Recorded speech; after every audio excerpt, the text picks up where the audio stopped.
भारतीय बाजार में भी एक्शन नजर आ रहा है। 24,953 के लेवल्स आने वाले 1.5 घंटे में आपके लिए क्लोजिंग ट्रेड्स में हम क्या कुछ लेकर आ रहे हैं ऑन द शो आपको बताते हैं। उसके बाद बाजार की बड़ी बातें और बिग बजर्स भी आपके सामने रखेंगे। एफएनओ मार्केट चेक 2:05 पर आपके लिए हम लेकर आएंगे। बाजार पर इस वक्त आपकी स्ट्रैटेजी क्या होनी चाहिए। हमारे साथ एक्सपर्ट्स जब जुड़ेंगे 2:10 पर क्लोजिंग ट्रेड्स, उनकी तरफ से ट्रेडिंग आइडियाज क्या हैं आपको बताएंगे। 2:40 पर ऑप्शन के चैंपियन वही markets at 3 during the session exchanges पर जो खबर आई उनमें से इंपॉर्टेंट खबरें छांट कर 3 बजे इस सेगमेंट में आपके लिए लेकर आएंगे। 3:10 पर बीटीएसटी एसटीबीटी ट्रेड, वहीं 3:20 पर इवेंट्स यानी कि क्यूज, इंपॉर्टेंट ट्रिगर्स जो कि आपके लिए जानना बेहद जरूरी है, ये सब आपको बताते जाएंगे। तो आने वाले 1.5 घंटे में एक्शन पैक रहने वाला है क्लोजिंग ट्रेड ईटी नाउ स्वदेश पर। बाजार की बड़ी बातें इस वक्त आप अपने स्क्रीन पर देख रहे हैं। कल मजबूत थे बाजार, आज भी मजबूती जारी है। जो न्यूज एंड अनाउंसमेंट आते हुए दिख रहे हैं वो भारतीय बाजार के हक में है। इसी के चलते 25,000 के लेवल्स आज भी हमने देखे। 19 स्तरों के इर्द गिर्द निफ्टी ट्रेंड करता हुआ। बैंक निफ्टी 55,800 के लेवल्स के करीब यहां पर कामकाज कर रहा है। वहीं अगर आप देखेंगे सेक्टर स्पेसिफिक बाजार की चाल काफी बढ़िया देखने को मिली है। ऑटो शेयरों में रफ्तार जो कल थी वो आज भी जारी है। तेजी टाटा मोटर्स में करीब 3% की नजर आ रही है। इस पर भी आगे बात करेंगे कि आखिरकार क्या कुछ हो रहा है जिसके चलते ऑटो सेक्टर में इसके पीछे की तेजी के पीछे की वजह क्या आपको बताएंगे। तेल गैस शेयर चमके हैं। रिलायंस पेट्रोनेट एलएनजी करीब 2.5% की बढ़त दिखाते हुए। वहीं न्यू एज शेयरों में भी अच्छी खासी मजबूती का दौर आज के सत्र में देखने को मिल रहा है। पेटीएम, नायका, ओला जैसे स्टॉक्स हैं जहां पर करीब 2 से लेकर 9% तक की तेजी आज के सत्र में देखी जा रही है। तो मार्केट का मूड, माहौल और मोमेंटम एक्शन पैक्ड इस वक्त नजर आ रहा है।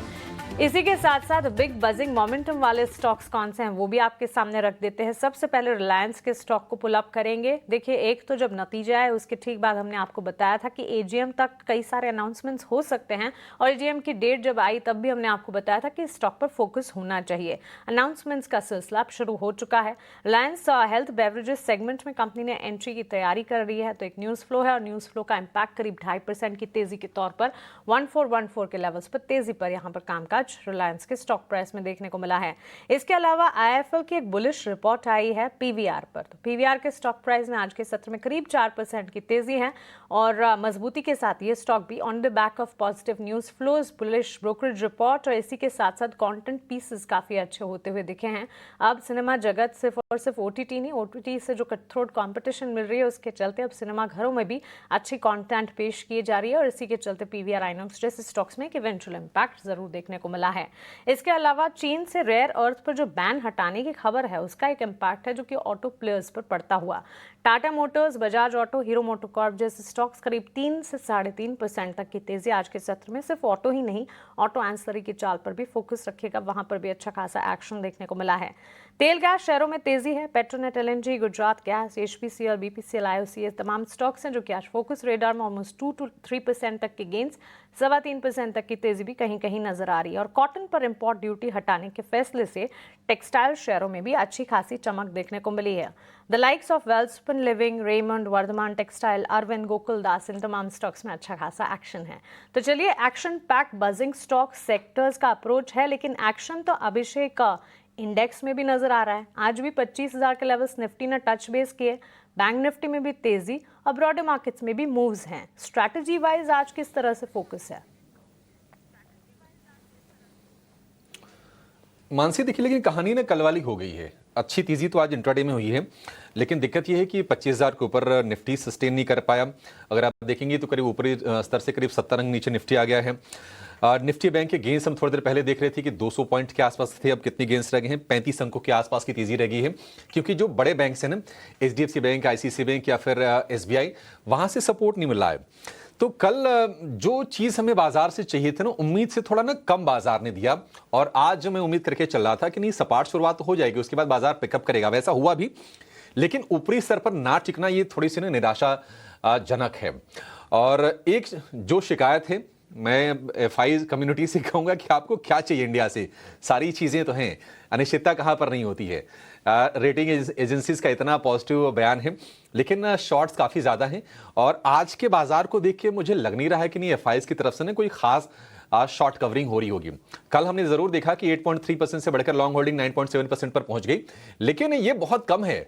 अभी तो उनके पास बहुत ज्यादा गुंजाइश है, 90% वो शॉर्ट है। तो आज की मतलब ठीक है तेजी, अगर आप आंकड़ों में देखेंगे तो 4 दिन की लगातार तेजी हो गई है। और ये जून के बाद पहली बार ऐसा हो रहा है कि निफ्टी में हम 4 सत्र की तेजी देख रहे हैं। इसके पहले 23 से 27 जून तक लगातार 4 दिन तक निफ्टी चला था, और अब ये 4 दिन की तेजी आ रही है लगभग 1.5-2 महीने के बाद। लेकिन आज बैंकिंग का सपोर्ट बाजार में गायब है।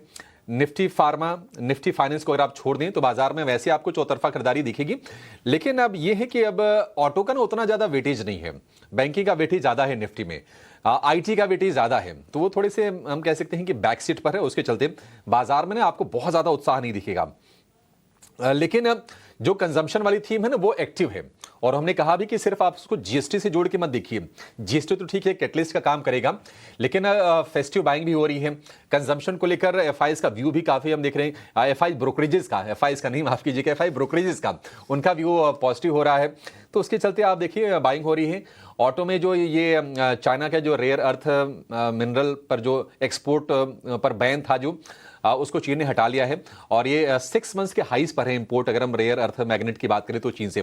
तो ऑटो शोरों के लिए ये ट्रिगर का काम कर रही है। बाकी रिलायंस, भारती ये अपने ट्रिगर पर चल रहे हैं। एआरपीयू यानी कि एवरेज रेवेन्यू पर यूजर बढ़ने की उम्मीद है। तो रिलायंस ने आज बाजार को मतलब ऊपर खींच के रखा है, नीचे जाने दिया नहीं। रिलायंस का अगर सपोर्ट नहीं होता तो हो सकता है कि आज निफ्टी को भी आज आप सपाट देख रहे होते। 2.5% के आसपास की दमदार तेजी, 1400 रुपए के ऊपर रिलायंस निकला है। 1450 रुपए तक के टारगेट्स हमारे एक्सपर्ट्स अब दे रहे हैं। तो तेजी में आप रहें, गिरावट आए बाइंग करें, कोई दिक्कत की बात नहीं है। बाजार में होता है कि ना, निराश में इसलिए है कि हाँ जो उम्मीद हम करके चल रहे थे वो उम्मीदें पूरी नहीं हो रही हैं। 24,800 पर अच्छा सपोर्ट है निफ्टी के लिए। 25,000 एक रेजिस्टेंस का लेवल है, बार बार हम देख रहे हैं। कल भी बाजार ने रिजेक्शन वहां झेला, आज सेम वही कहानी है। निफ्टी बैंक की बात करें तो इंट्राडे में लोअर लेवल पर बाइंग तो आई, लेकिन वो सस्टेन कर नहीं पाई, और 56,000 के आसपास हमने देखा कि रेजिस्टेंस फेस करना पड़ा। हमने लेवल वैसे सुबह डिस्कस किया भी था, और ये गिरावट आ रही है, जो ऊपर से नरमी आ रही है। एचडीएफसी बैंक, आईसीसी बैंक के चलते आ रही है। एसबीआई से भी कोई खास सपोर्ट नहीं है, एसबीआई भी लगभग हम देख रहे हैं कि सपाट ही कारोबार कर रहा है। इस बीच एसएनपी की तरफ से फिर से कुछ स्टेटमेंट आया है। उन्होंने कहा है कि भारत की रेटिंग में जो अपग्रेड है वो कई सुधारों के वजह से किया गया है। जो रेटिंग अपग्रेड हुआ है, भारत में कई सारी ऐसी चीजें हैं, ग्रोथ को लेकर कई सारे ऐसे ट्रिगर हैं। मजबूत जो ग्रोथ है वो जो है क्रेडिट रेटिंग के पीछे की वो वजह है। तो एसएनपी की तरफ से फिर से वही स्टेटमेंट, कहीं पूछा गया होगा कि नहीं आपने क्यों रेटिंग बढ़ाया है, तो एसएनपी ग्लोबल ने अपनी स्टांस को रीट्रेट कर दिया है। BBB- से रेटिंग बढ़ाकर की थी एसएनपी ने BBB BBB, जो कि इन्वेस्टमेंट ग्रेड रेटिंग होती है। और इसके बाद हमने देखा कि ट्रिगर्स कई सारे हैं, जीएसटी का ट्रिगर था, एसएनपी का ट्रिगर था, और बाजार में उत्साह बनी, और हम पुराने लेवल को छोड़कर अब हम 25,000 की बातचीत करने लगे हैं। तो ये अच्छी चीज है। गिरावट पर खरीदारी का मौका तलाशना चाहिए, शॉर्ट नहीं करना है, शॉर्ट करने से बचिए। कुछ अनिश्चितताएं बाजार के लिए भी हैं, टैरिफ को लेकर अनिश्चितता भी है, रूस यूक्रेन के युद्ध विराम को लेकर अनिश्चितता भी है। ये चीजें हो सकता है कि शॉर्ट टर्म में थोड़ा बहुत आपको परेशान करें, अदरवाइज बाजार उनने उस चीज को डिस्काउंट करके आगे बढ़ने का दम दिखाया है। और आज भी हम लेवल्स में देख रहे हैं कि 56,000 को बार बार नॉक कर रहा है निफ्टी बैंक, और निफ्टी 25,000 के ऊपर निकलकर कोशिश कर रहा है, वो बार बार फेल हो रही है, रिजेक्शन आ रहा है। लेकिन बाजार में जो तेजी का ट्रेंड है वो साफ तौर पर दिख रहा है, कंजम्पशन वाले शेयरों के दम पर खास सोर्स से। तो मानसी यही है कि 24,800 निफ्टी का सपोर्ट है, 55,500 निफ्टी बैंक का सपोर्ट है। जब तक ये नहीं टूटता है बाजार में कोई दिक्कत की बात नहीं है। 5500 इन स्तरों के ऊपर बाजार में तेजी जो है वो जारी रहेगी, और कन्विक्शन जो है इनफैक्ट यही नजर आ रहा है कि बाजार में दमखम है, और इस तरह की तेजी और यहाँ से आगे के लेवल्स ही नजर आ सकते हैं। उम्मीद यही करके चल रहे हैं कि इस वक्त जो न्यूज़ फ्लोज आ रहे हैं, डेवलपमेंट्स आ रहे हैं, उसी तरह से आगे भी न्यूज़ फ्लोज और डेवलपमेंट्स लगातार भारतीय बाजार के हक में आते रहें। लेकिन अभिषेक, एक और न्यूज़ फ्लो और डेवलपमेंट है जिसके चलते हम देख रहे हैं कि भारतीय बाजार के लिए एक इम्पॉर्टेंट ये टेक बनता हुआ भी दिख रहा है, और उसका असर जो है भारतीय बाजार के कई सारे सेक्टर्स पर भी पड़ता हुआ दिख रहा है। देखिए, डोनाल्ड ट्रंप तो अपने आदत के अनुसार लगातार देश और दुनिया पर एक के बाद एक टैरिफ को लेकर वार किए जा रहे हैं, लेकिन इसका असर ये पड़ा है कि दुनिया भर के देश अब एक दूसरों को किस तरह से कंफर्ट दे पाएं, इसके बारे में सोचने लगे हैं। और इसी कड़ी में चाइना की तरफ से भारत के लिए कुछ गिफ्ट्स आए हैं। मानसी, निश्चित तौर पर देखिए होता क्या है ना कि जो उस दिन वो विवेक कारवा कह रहे थे कि दुश्मन का दुश्मन दोस्त होता है, वही वाली कहानी है। अब ये जब से अमेरिका और भारत के रिश्तों में तल्खी आई है, हमने देखा है कि हमारी और चीन के रिश्ते, कारोबारी रिश्ते कम से कम, वो बेहतर होने लगे हैं। 2020 में जब ये गलवान वाला जब मसला उठा था, तब हमारे रिश्ते थोड़े खटाई में पड़ते दिखे थे। लेकिन हाल फिलहाल हमारे विदेश मंत्री एस जयशंकर और वैंग यी, जो कि चीन के विदेश मंत्री हैं, उनकी 3 मुलाकात हो चुकी है। आज वैंग यी यहाँ भारत में हैं, उनकी पीएम मोदी के साथ भी बैठक होने वाली है, एनएसए अजीत डोभाल के साथ बैठक होगी और कई मसलों पर चर्चा होगी। लेकिन आज जब वो आए तो उन्होंने ये चीज़ कही है कि फर्टिलाइजर, रेयर अर्थ मिनरल और जो सुरंग खोदने वाले जो मशीनें हैं, जिनके एक्सपोर्ट पर चीन ने रेस्ट्रिक्शन लगा रखी थी अप्रैल के बाद से, उन चीज़ों को सामान्य करने का उन्होंने आश्वासन दिया है। और आज हम देख रहे हैं कि ऑटो शेयर में ठीक ठाक तेजी बनी है। जब चीन की यात्रा पर विदेश मंत्री एस जयशंकर गए थे तो उन्होंने ये मुद्दे उठाए थे कि इसमें रियायत मिलनी चाहिए, और अब चाइना ने ये चीज़ें क्लियर कर दी हैं। लगभग 1 साल से हमने देखा था कि भारत को इंपोर्ट पर रोक लगा दी थी। और खबरी ये भी है कि इस महीने के आखिर में पीएम मोदी चीन जाने की तैयारी में हैं। देखते हैं शी जिनपिंग से उनकी जब बातचीत होगी क्या होती है। लेकिन हमेशा अपने पड़ोसियों से रिश्ते अगर अच्छे रहें, और भारत और चीन के इंटरडिपेंडेंस कारोबार को लेकर काफ़ी ज़्यादा है। भारत ने भी जो चीनी यात्रियों के लिए वीज़ा वगैरह को लेकर जो रेस्ट्रिक्शंस थे वो हटाए थे। तो हाल फिलहाल ऐसी बहुत सारी चीज़ें हुई हैं। तो ये ट्रंप का वार और उस बीच में चीन बना है भारत का एक बढ़िया वाला यार, ये साफ तौर पर दोनों देशों के रिश्तों में हमें दिख रही है। और बाजार को इससे हेल्प भी मिल रही है, क्योंकि कई सारी चीज़ों में हमारी निर्भरता चीन के ऊपर है, चीन की निर्भरता भी एज अ मार्केट भारत के ऊपर ज़रूर है। टैगलाइन काफ़ी इंटरेस्टिंग है, ट्रंप का वार और चीन बड़ा यार। लेकिन चलिए, इसके चलते हम देख रहे हैं फर्टिलाइजर और साथ ही ऑटोमोबाइल पैक है जहां पर एक्शन देखने को मिला है। इस पर विस्तार से आगे बातचीत भी करेंगे, लेकिन एक एक कर हमारी एक्सपर्ट की पैनल अब हमारे साथ जुड़ रही हैं। उनसे भी जानते हैं कि मार्केट में इतना एक्शन जो नजर आ रहा है, इस एक्शन में इंडेक्स पर स्ट्रैटेजी क्या होनी चाहिए, उनकी तरफ से क्लोजिंग ट्रेड्स भी क्या बन रहे हैं। हमारे साथ Rajesh Palviya, head technical and derivative research Axis security से जुड़ गए हैं। मैन फ्रॉम मोतीलाल ओसवाल, रुचित जैन भी हमारे साथ हैं। राजेश जी, रुचित जी, आपका बहुत स्वागत है 18 आवर्स स्वदेश पर अपना समय देने के लिए। आप दोनों का बहुत शुक्रिया। राजेश जी, शुरुआत आपसे करना चाहूंगी, बताएं, आज भी हम देख रहे हैं कल की तेजी जो है वो आज के सत्र में भी आगे बढ़ती हुई नजर तो आ रही है। कल जो सेक्टर्स चल रहे थे वो आज भी चल रहे हैं, और इसके अलावा भी कई सारे पॉकेट्स और स्पेसेस हैं जहां पर काफी न्यूज फ्लो का एक्शन है। कैसे रीड कर रहे हैं मार्केट को आप? गुड आफ्टरनून मानसी जी, गुड आफ्टरनून एवरीवन। सो देखिए, मार्केट में हमने देखा कि एक ओवरसोल्ड ट्रेजेक्टरी में मार्केट ने एक अच्छा पुलबैक बनाया है। जो जीएसटी से रिलेटेड न्यूज़ फ्लो हमने देखा वीकेंड पे, उसके चलते मार्केट में एक अच्छा सेंटिमेंट बूस्टर यहाँ पे काम करते हुए दिखा वो न्यूज़ फ्लो। और जो सेक्टर्स में आगे आने वाले समय में जीएसटी का रेट लोअर होने से जो बेनिफिट आने वाले, वो सेक्टर्स में एक अच्छा बाइंग का इंटरेस्ट यहाँ पे बनते हुए दिखा है। टेक्निकल लेवल की बात करें तो 24,800 के लेवल को मार्केट ने क्रॉस किया है कंफर्टेबली, और उसके ऊपर सस्टेन करते हुए देखने को मिल रहा है।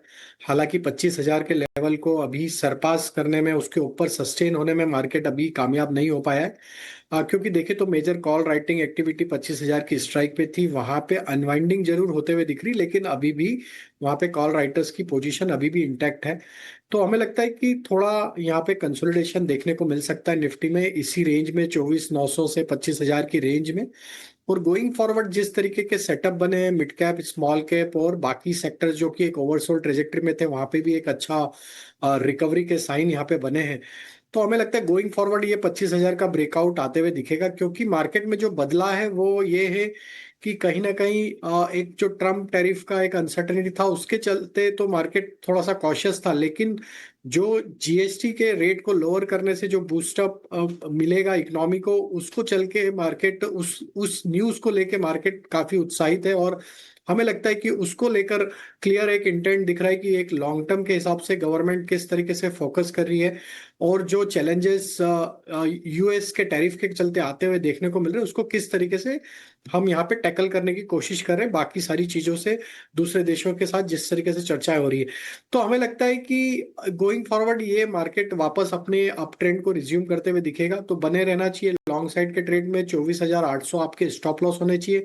25,200 से लेके 25,300 की तरफ मार्केट पोजिशनली बढ़ते हुए दिख सकता है। बैंकिंग सेक्टर में थोड़ा अभी साइडवेज बिहेवियर देखने को मिला, इसलिए बैंक निफ्टी का कंट्रीब्यूशन यहाँ अभी थोड़ा सा एब्सेंट है, या हम बोले साइडवेज है। बट लेवल की बात करें तो 56,200 300 ये एक इम्पॉर्टेंट लेवल है। अगर ये लेवल क्रॉस होते हैं बैंक निफ्टी में, तो यहाँ पे भी एक शॉर्ट कवरिंग का मूव बनते हुए दिख सकता है, एंड देन बैंक निफ्टी भी यहाँ पे निफ्टी को या मार्केट को सपोर्ट देते हुए दिखेगा। तो बैंक निफ्टी में भी नियर टर्म के हिसाब से बुलिश स्टैंस यहाँ पे रखा जा सकता है विथ स्टॉप लॉस ऑफ 55,700। आज के सेशन में इंटरेस्टिंगली देखें तो छोटे पीएसयू बैंक्स में एक अच्छा बाइंग का इंटरेस्ट यहाँ पे बनते हुए दिखा है। तो हमें लगता है कि थोड़ा जो अंडर परफॉर्मेंस था पीएसयू बैंक का, यहाँ पे एक एक्यूमुलेशन एक्टिविटी आते हुए दिख रही है। हो सकता है कि अगले कुछ ट्रेडिंग सेशन में यहाँ पे पीएसयू बैंकिंग की तरफ से एक अच्छा मूव बनते हुए दिख सकता है। सरकारी बैंक का खेमा, इस पर खास तौर से नजर रखेंगे हम। लेकिन अगर कंपैरिजन करने जाएंगे, निफ्टी बैंक निफ्टी के मुकाबले इस वक्त बेहतर परफॉर्म करता हुआ, लेकिन दोनों ही इंडिसेस पे बेंचमार्क्स में इन पर्टिकुलर गिरावट में खरीदारी के मौके ढूंढने की राय। इस वक्त 24,953 के लेवल्स, 25,000 के लेवल्स आज भी टच बेस किए हैं। टू बी प्रिसाइज 25,008 यहाँ से और ज्यादा तेजी के आसार नजर आते हैं। इसी के चलते हर गिरावट में एक एंट्री अपॉर्चुनिटी ढूंढनी चाहिए। मार्केट में कन्विक्शन और बेंचमार्क्स के साथ साथ ब्रॉडर मार्केट्स में भी अच्छा खासा एक्शन इस वक्त नजर आ रहा है। स्टॉक स्पेसिफिक मूव्स आपको अपॉर्चुनिटीज ढेर सारी मिलती दिखेगी। जहां स्टॉक स्पेसिफिक अपॉर्चुनिटीज की बात हो रही है, तो चलिए अब आगे बढ़ेंगे। हमारे अगले सेगमेंट क्लोजिंग ट्रेड्स का रुख करते हैं। आपको बताते हैं कि कौन से स्टॉक्स इस वक्त आपके फोकस रेडार पर होने चाहिए और कौन से स्टॉक्स हैं जो हमारे एक्सपर्ट्स इस वक्त हमें सुझा रहे हैं।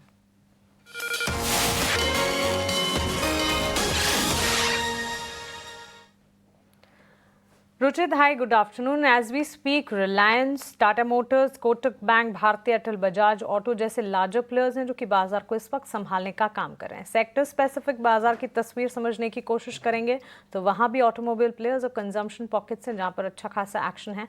आपके फोकस रेडार पर कौन से स्टॉक्स हैं? जी very good afternoon Mansi ji, very good afternoon to everyone. Well, जो स्टॉक्स है खरीदारी की साइड ये है, मार्केट का मोमेंटम इतना स्ट्रांग है पिछले दो ट्रेडिंग सेशन से। Know with in the mid cap basket हमें नाइका यहाँ पे काफी पसंद आ रहा है कि जहाँ पे हमने एक हाई टॉप हाई बॉटम का स्ट्रक्चर पिछले 3 महीने से स्टॉक में बन नहीं रहा है, और अब ये प्रीवियस स्विंग हाई के आसपास ऊपर स्टॉक में ब्रेकआउट दिया है। सो हमें लग रहा है कि यहाँ से एक सिग्निफिकेंट पॉजिटिव मोमेंटम हो सकता है। अगर आप देखेंगे तो न्यू एज के जो स्टॉक्स है वो काफी सारे ऐसे स्टॉक्स में पिछले एक महीने में काफी अच्छा आउट परफॉर्मेंस रहा है। सो नाइका में आज जो ब्रेकआउट आया है वो उसके हिसाब से हमें लग रहा है कि 250 के आसपास के टारगेट से स्टॉक में करंट लेवल से बन सकता है। तो जो 10 से 12% की रैली यहाँ से करंट लेवल से हो सकती है। तो नाइका में एक तो खरीदारी करने की सलाह रहेगी 215 के नीचे स्टॉप लॉस रख के, और 250 के अराउंड के टारगेट्स हम ये स्टॉक में एक्सपेक्ट कर रहे हैं। और डेफिनेटली जैसे आपने कहा कि ऑटो स्पेस है कि जहाँ पे काफी अच्छी तेजी अभी भी कंटिन्यूड है। कल के ट्रेडिंग सेशन का आज फॉलोअप मूव भी काफी स्ट्रॉन्ग है। Tata Motors with in the space जो काफी बड़ा अंडर परफॉर्मर रहा है with in the auto names पिछले 1-1.5 सालों में, आज वो स्टॉक में अच्छे वॉल्यूम्स के साथ में शॉर्टर टाइम फ्रेम चार्ट्स पे एक ब्रेकआउट आया है। सो ये मोमेंटम भी हमें लग रहा है कि आगे कंटिन्यू रहेगा। तो करंट लेवल्स पे तो टाटा मोटर्स 680 के नीचे स्टॉप लॉस रख के खरीदारी करने की सलाह रहेगी। 735 के टारगेट्स हम ये स्टॉक में नियर टर्म में एक्सपेक्ट कर रहे हैं।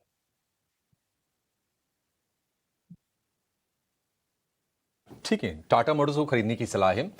और टाटा मोटर हम देख रहे हैं कि काफ़ी दिनों के बाद ये 700 रुपये के ऊपर आया है। टाटा मोटर ने वैसे फिर से साउथ अफ्रीका के बाजार में री एंट्री कर ली है। मतलब बड़ा मार्केट है। अगर आप OEMs के लिहाज से देखेंगे, करीब 6.5 करोड़ की आबादी है साउथ अफ्रीका की। आगे इस पर और विस्तार से जानकारी देंगे कि क्या प्लान है टाटा मोटर्स के गोइंग फॉरवर्ड। लेकिन एक खबर आ रही है सूत्रों के हवाले से कि GST पर कल से GOM यानी कि ग्रुप ऑफ मिनिस्टर्स की बैठक होगी और रेट रेशनलाइजेशन यानी कि दरों की समीक्षा की जाएगी। सेस को लेकर, इंश्योरेंस पर कितनी GST लगाया जाए, इसको लेकर चर्चा होगी। और खबर ये भी आ रही है कि वित्त मंत्री निर्मला सीतारमण GOM को संबोधित भी करेंगी। कल सेस और इंश्योरेंस के मसले पर संबोधन उनका होगा और रेट रेशनलाइजेशन पर 21 अगस्त को वित्त मंत्री GOM यानी कि ग्रुप ऑफ मिनिस्टर्स को संबोधित करेंगे। खबर यह भी आ रही है कि अभी जो इंश्योरेंस पर GST 18% का है, इसको घटा के 5% किया जाएगा। और 5% या फिर 0%, मतलब उसको जीएसटी से एक्सक्लूड करने पर भी चर्चाएं चल रही हैं, ऐसी खबरें हैं। देखते हैं कि क्या कुछ निकल के आता है। कल हमने देखा था कि इंश्योरेंस वाले शेयरों में भी ठीक ठाक रौनक हो रही थी। तो ये सूत्रों के हवाले से फिलहाल ये खबर है। कोशिश करेंगे कि अपने रिपोर्टर को भी जोड़ेंगे और इस पर थोड़ा सा और विस्तार से बातचीत करें। तो टाटा मोटर रुचि जी ने आपको सुझा दिया। राजेश जी, बहुत शुक्रिया आपका। Good afternoon. बताइए सर, आप कहां पर बुलिश है और आप क्या खरीदने की सलाह दे रहे हैं? तो अभिषेक जी, दो स्टॉक आइडिया जहाँ पे हमें लगता है कि तेजी और कंटिन्यू हो सकती। पहला लग रहा है यहाँ पे एवेन्यू सुपरमार्ट, डीमार्ट। यहाँ पे एक अच्छे बड़े कंसोलिडेशन का breakout weekly as well as daily chart पे आते हुए दिखा है। और जिस तरीके के फॉर्मेशन यहाँ पे वीकली चार्ट पे बने हैं, हमें लगता है डीमार्ट यहाँ पे फर्दर हायर मोमेंटम एक्सटेंड करते हुए दिख सकता है। 4750 4770 तक के अपसाइड के टारगेट हम इसमें एक्सपेक्ट कर रहे हैं आते हुए दिख सकते हैं। डाउन साइड में स्टॉप लॉस रखेंगे करीब 4590 के आसपास। जो दूसरा स्टॉक पसंद आ रहा है वो ऑटोमोबाइल स्पेस से ही है, और उसमें हमें लगता है अशोक लीलैंड को यहाँ पे फोकस में रखा जा सकता है। यहाँ पे एक फ्रेश ब्रेकआउट स्टॉक में आते हुए दिखा है। जिस तरीके से series of higher top higher bottom formation Ashok Leyland में देखने को मिले हैं, हमें लगता है ये एक आउट परफॉर्मिंग स्टॉक है और ये कंटिन्यूटी रहेगी यहाँ पे फर्दर।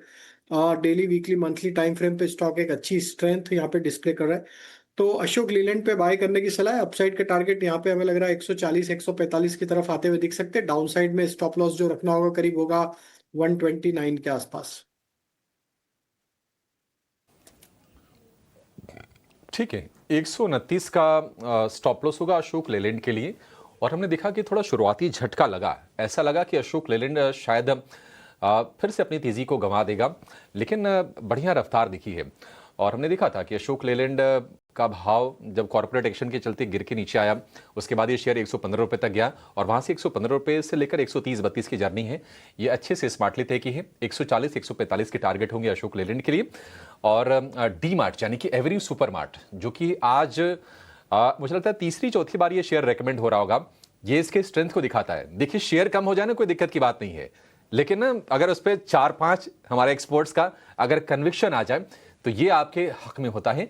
4750, 4770 के टारगेट, 4590 रुपए का आपको स्टॉप लॉस लगा के चलना है। इस शेयर में 1.5% ऊपर आज भी शेयर है। कल हमने 4 से 5% के आसपास की बढ़िया रफ्तार शेयर में देखी है। तो ये दो तेजी के सौदे हो गए राजेश जी की तरफ से।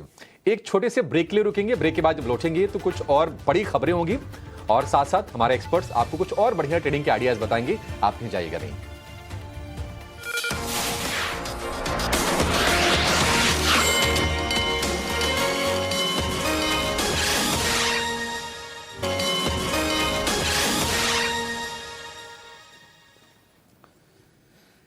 ब्रेक के बाद आपका फिर से स्वागत है क्लोजिंग कॉल में। और बाजार में थोड़ी सी ना वोलेटिलिटी हम इस वक्त देख रहे हैं। निफ्टी फिर से लगभग 100 अंक ऊपर हो गया और निफ्टी बैंक की बात करें तो जो तेजी है वो हो गई है 125 अंकों के आसपास की। अच्छी चीज ये है बाजार के पक्ष में आज कि आप देखेंगे कि इंडिया विक्स 12 के भी नीचे आ गया है और करीब 4% के आसपास की गिरावट है। इंडिया विक्स सूचक होता है बाजार में भय और उतार चढ़ाव का। तो ये भय कम हो रहा है, ये साफ तौर पर हमें दिख रहा है। टैरिफ को लेकर अनिश्चितताएं कम हो रही हैं, डर कम हो रहा है और यूक्रेन और रूस के बीच में युद्ध विराम को लेकर कोशिशें काफी तेज हो गई हैं। दोनों देशों के नेता अमेरिका पहुंचे हैं ट्रंप के साथ बैठक करने और बैठक से कुछ पॉजिटिव संकेत आ तो रहे हैं। देखते हैं कि ये चीजें होती कब हैं। इस वक्त करीब 1750 शेयर अगर मजबूत हैं तो 900 शेयर ही गिरावट के साथ कारोबार करते हुए आपको दिखाई देंगे। और आज बाजार को जोश फिर से दिया है ऑटो शेयरों ने। Tata Motor, Bajaj Auto, Hero Moto, ये है निफ्टी के आज के टॉप गेनर। और इनके पीछे जो सबसे बड़ा हाथ रखा है सपोर्ट के लिए वो है रिलायंस की तरफ से। आज है 3% की तेजी। राजेश जी, रिलायंस पर एक व्यू जानना चाहेंगे। ऐसा लगता है कि रिलायंस अगर 1380 रुपए के ऊपर है तो मजबूत है, 1380 के नीचे है तो कमजोर है। अब तो हम 1470 रुपए के भाव आज के सत्र में देख रहे हैं। रिलायंस आपको लगता है कि यहां से तेजी करनी चाहिए क्योंकि रिटेल को लेकर अच्छी खबरें आ रही हैं, टेलीकॉम को लेकर अच्छी खबरें आ रही हैं, तो मजबूती के लिए ट्रिगर तो है रिलायंस में। आप कैसे देख रहे हैं सर? तो देखिए, आज निफ्टी को जो पॉजिटिविटी देखने को मिली है उसमें रिलायंस का काफी कुछ आज कंट्रीब्यूशन रहा है। और हमें लगता है जिस तरीके की आज बाइंग इंटरेस्ट बना है और 1400 के ऊपर रिलायंस कंफर्टेबली अब सस्टेन हो रहा है, 20 डे मूविंग एवरेज को क्रॉस करने में भी कामयाब हुआ है। तो हमें लगता है 1400 1380 ये जो रेंज है ये काफ़ी इंपॉर्टेंट एंड यहाँ पे एक अच्छा बाइंग इंटरेस्ट बना हुआ है कंटिन्यूसली। हमने देखा मल्टीपल टाइम स्टॉक इसी लेवल के आसपास से हर बार पुल बैक देता है। तो हमें लगता है कि जिन्होंने भी लोअर साइड पे बाय किया हुआ है सपोर्ट के आसपास तो वो पोजीशन होल्ड रखें। यहाँ पे 1400 के ऊपर ये स्टॉक सस्टेन है। हमें लगता है थोड़ा शॉर्ट कवरिंग यहाँ पे अभी और ट्रिगर होते हुए दिखेगी एंड देन पॉसिबली 1450 की तरफ भी स्टॉक बढ़ सकता है। तो एट दिस जंक्चर 1400 के स्टॉप लॉस से position buy as well as hold करने की सलाह है। 1450 हमें लगता है इसमें नियर टर्म में टारगेट आते हुए दिख सकता है। नियर टर्म में टारगेट इसमें आते हुए दिख सकता है 1450 का। ठीक है, रिलायंस को लेकर कन्विक्शन बरकरार है। एक जरा शेयर में मंदी वाला पूछूंगा रुचित जी आपसे। HAL हिंदुस्तान एरोनॉटिक्स, हालांकि डिफेंस को लेकर पीएम मोदी ने बातें तो अच्छी की, लेकिन शेयर को बहुत ज्यादा कोई हमने उत्साहित होते हुए नहीं देखा। जेट इंजन में आत्मनिर्भर होने की बात की गई, लेकिन ये सारे के सारे लॉन्ग टर्म गोल्स हैं और जो निवेशक होते हैं कहीं ना कहीं वैल्यूएशन को भी ध्यान में रखते तो हैं। अच्छी चीज यह है कि 4400 का लेवल हालांकि रेस्पेक्ट कर रहा है HAL बार बार, लेकिन जो भी गेंस आ रहे हैं ना वो टिक नहीं पा रहे हैं। HAL मान लीजिए किसी के पास अगर है तो भरोसा बनाए रखें, या फिर बेहतर होगा कि अच्छी इस तेजी के बाजार में समय जाया ना करें, किसी और स्टॉक में स्विच कर जाएं। ये तो अभिषेक जी मैं कहूंगा कि ज्यादा डिपेंड करता है कि कौन से टाइम फ्रेम के लिए खरीदारी की गई है। अगर ट्रेडिंग के पर्सपेक्टिव से स्टॉक में खरीदारी है तो अगर आप देख सकते हैं पूरा ही सेक्टर फिलहाल मोमेंटम में नहीं है। पिछले जो 2-3 ट्रेडिंग सेशन से लोअर लेवल से हमने अपमूव देखा है उसमें ये सेक्टर का ही पार्टिसिपेशन नहीं है। तो थिंक अगर ट्रेडर है तो डेफिनेटली स्विच करना चाहिए क्योंकि तेजी हम देख रहे हैं कि ऑटो वेटो एंसिलरी नेम्स है जहाँ पे काफी अच्छी तेजी है कि वहां पे आपको मोमेंटम वाइज काफी अच्छे मूव्स अभी भी मिल सकते हैं। बट हाँ, अगर आप लॉन्ग टर्म इन्वेस्टर्स है तो ये लेवल एग्जिट करने के नहीं है क्योंकि स्टॉक रिसेंटली मार्केट के साथ साथ पिछले 1-1.5 महीने में करेक्ट होकर अपने 200 दिन के मूविंग एवरेज के आसपास ट्रेड कर रहा है। सो मे बी मार्केट के आउट परफॉर्मेंस में आपको शॉर्ट टर्म में स्टॉक में आउट परफॉर्मेंस नहीं देखने मिलेगी स्टॉक को, बट लेकिन आपका लंबे समय का नजरिया है तो स्टॉक में अभी भी बने रह सकते हैं। लंबे समय के लिए जो है आप बन सकते हैं, लेकिन डिफेंस स्टॉक्स जो है थोड़ा फ्लेवर में नहीं है। राजेश, आपसे बात करेंगे। इंफ्रा स्टॉक्स को लेके बहुत इंटरेस्ट आ रही है। कुछ कुछ जगह जो ऑप्शंस में भी देखे तो अच्छी अपमूव कुछ कुछ काउंटर्स में देखने मिल रहे हैं। ऑर्डर फ्लोज अभी देखने मिल रहे हैं। सोवरेन अपग्रेड रेटिंग हुई और S&P की भी कमेंट्री थोड़ी देर पहले आई, जहां पे हम देख रहे हैं कि इंफ्रा को लेके जो है इंटरेस्ट रेट जो सर्विस के जो बर्डन्स होती है वो कम हो रही है। क्या आपको लगता है कि इंफ्रा एक इन्फ्लेक्शन पॉइंट में अगर आता है तो आपको कौन सा infra stocks mid cap space हो या लार्ज कैप स्पेस हो जो आपको इंटरेस्ट लगता है और रिस्क रिवॉर्ड रेशियो अभी फेवरेबल है, ज़रा बताएंगे। देखिए वाटेक वाबाग है, ITD सीमेंटेशन है, L&T है, और चाइना ने भी कुछ ढील छोड़े हैं आपके बोरिंग मशीन्स को लेके। तो बहुत सारे इंफ्रा रिलेटेड स्टॉक्स नज़र में आज हैं। तो ज़रा बताएं राजेश, कहाँ पे रिस्क रिवॉर्ड रेशियो अच्छा लग रहा है? ITC नहीं, IT का L&T का स्टॉक फायर करें। और राजेश जी आप बताएं, इंफ्रा में कौन सा स्टॉक अच्छा लग रहा है आपको? तो देखिए काफी समय से हमने देखा है कि इंफ्रा रिलेटेड स्टॉक्स एक साइडवेज कंसोलिडेशन में, अगर हम स्ट्रक्चर देखें ITD सीमेंटेशन का, तो ये स्टॉक अपनी एक फॉलिंग ट्रेंड लाइन को निगोशिएट करते हुए देखने को मिल रहा है डेली चार्ट पे। और हमें लगता है जिस तरीके का ITD सीमेंटेशन का अभी स्ट्रक्चर है, 790 795 के आसपास इसके रेजिस्टेंस है, उसके आसपास ही ट्रेड करते हुए देखने को मिला है। हमें लगता है 795 के ऊपर क्लोज देने में अगर कामयाब होता है तो यहाँ पे एक ब्रेकआउट ट्रेड प्ले होगा, देन स्टॉक में फिर 840 तक की अपसाइड भी आते हुए दिख सकती है। तो यहाँ पे व्यू हमारा बुलिश है और हमें लगता है कि 770 के स्टॉप लॉस से यहाँ पे पोजीशन ली जा सकती है। वहीं अगर हम L&T के स्ट्रक्चर को यहाँ पे एनालाइज करें तो L&T के स्ट्रक्चर में एक साइडवेज कंसोलिडेशन ही देखने को मिल रहा है। स्टॉक अभी अपने जो इमीडिएट हर्डल है ऑलमोस्ट करीब 3700 के आसपास के वो लेवल को अभी क्रॉस करने में कामयाब नहीं हुआ है। तो हमें लगता है 3700 इसके लिए एक मल्टीपल सप्लाई जोन है। जैसे ही ये स्टॉक इस लेवल को क्रॉस करने में कामयाब होगा तो फिर यहाँ पे एक ब्रेकआउट ट्रेड प्ले होते हुए दिखेगा एंड देन फिर यहाँ पे 3850 3900 तक की अपसाइड भी बन सकती है। तो L&T में बाय एंड एक्यूमुलेट, अगर थोड़ा सा टाइम होराइजन आपका थोड़ा बड़ा है तो यहाँ पे बाय एंड एक्यूमुलेट किया जा सकता है। डाउन साइड में जो इसके इंपॉर्टेंट सपोर्ट है वो करीब बने हुए करीब 3580 के आसपास, तो वो स्टॉप लॉस को फॉलो करे। और ब्रेकआउट अगर होता है 3700 का, तो वहां पे पोजीशन और भी एग्रेसिव ऐड की जा सकती है। वही अगर हम देखें तो कुछ स्टॉक में जहाँ पे हमारा अभी फोकस है, उसमें जीएमआर एयरपोर्ट को भी ध्यान में रखा जा सकता है।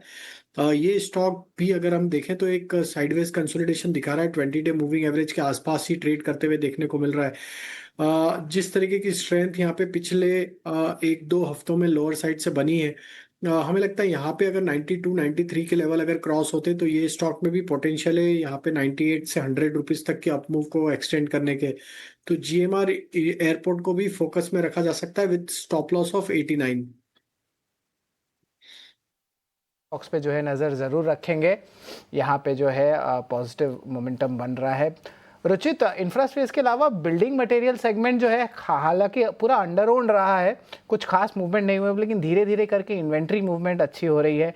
चाइना के जो खुलने से जो सप्लाई चेन में भी अच्छी इंप्रूवमेंट आ रही है, और जो एडिशनल डंपिंग ड्यूटी है एस्ट्रल और सुप्रीम दोनों कंपनीज के लिए पॉजिटिव रहेगा। एस्ट्रल और सुप्रीम दोनों को एक बार चार्ट्स को डायरेक्टर साहब स्क्रीन पे लाएं।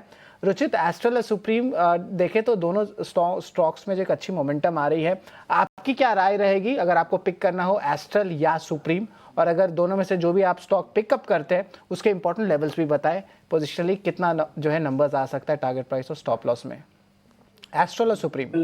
एस्ट्रल रिसेंट करेक्शन के बाद में अपने प्रीवियस लोस के आसपास आया था। जो लो अपने अप्रैल महीने में देखे थे 1270 के आसपास, 1250 1270, उसी सपोर्ट रेंज से फिर से अपमूव आया है। लेकिन आप in terms of out performance अगर देखें दोनों ही स्टॉक्स में कंपैरेटिवली, तो सुप्रीम इंडस्ट्रीज में नो डाउट काफी सिग्निफिकेंट आउट परफॉर्मेंस है, क्योंकि जो भी छोटे मोटे डिप्स हमने मार्केट में के साथ साथ ये स्टॉक में देखे थे, लो लेवल्स पे काफी अच्छा बाइंग इंटरेस्ट वहां पर है। तो एस्ट्रल एक पुल बैक ट्रेड है, लेकिन अगर नो फ्रेश बाइंग करना है तो supreme industries I think out perform करेगा। काफी इंपॉर्टेंट सपोर्ट अभी स्टॉक में 4200 से 4300 की रेंज है, और ये रेंज जब तक इंटैक्ट है तो तब तक आप स्लोली एंड ग्रेजुअली स्टॉक में 5000 तक के लेवल्स वो ऊपर जाते हुए देख सकते हैं। तो ये बिल्कुल देखें तो एस्ट्रल और सुप्रीम इंडस्ट्रीज दोनों ही स्टॉक्स बज़ कर रहे हैं। पीवीसी में जो है एडिशनल डंपिंग ड्यूटी लग सकता है, जिसके कारण इन दोनों स्टॉक्स पे नज़र रखें। और बिल्डिंग मटेरियल्स अंडर ओन्ड है, पर यहाँ पे मोमेंटम देखने मिल सकता है। इस बात पे भी हमारी जो है चर्चा जारी रहेगी। लेकिन चलिए एक छोटा सा ब्रेक लेते हैं। ब्रेक के उस पार जो है हम ऑप्शंस के चैंपियन, मार्केट्स एट 3 और बहुत सारे इंपॉर्टेंट टेक्निक कॉल्स और फंडामेंटल कॉल्स लेके आएंगे आपके लिए।